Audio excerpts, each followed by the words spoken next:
What is going on, everybody? Ever since I've been okay to work on cars after my wisdom teeth surgery, I've been non-stop working on the 240, and it's been such a pain in the butt. So today's video is going to be just a nice little short one.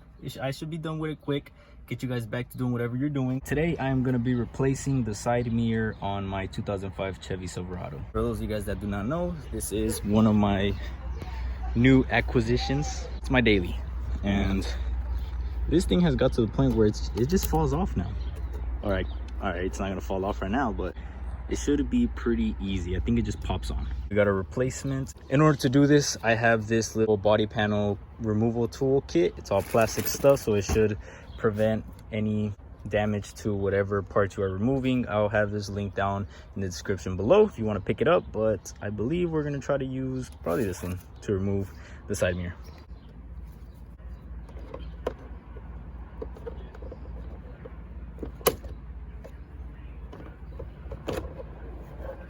These two plugs right here.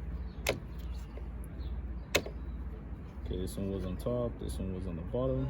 It looks like all of these tabs just broke off, and they do look a bit different than these tabs. So hopefully this works.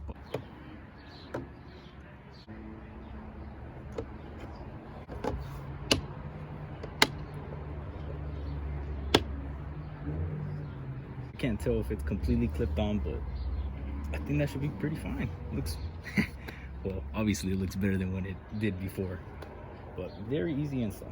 That is it for today's video. I'm sorry if it was a little bit boring. I wish I had something a little bit more interesting for you guys to watch, but the 240 has just been taking up all my time and I haven't been able to fix it, so I needed to do something easy, and this was something that I had to do for a while. I just haven't got around to doing it. This guy out here is just staring at me. I'm getting kind of nervous, so we'll call it right there. I hope you guys enjoyed today's video. Stay tuned. I got a lot of other things that I have to do to this truck and the 240. If that interests you, subscribe and drop a like on this video for your boy. I'll see you guys in the next one. God bless. Echale Ganitas.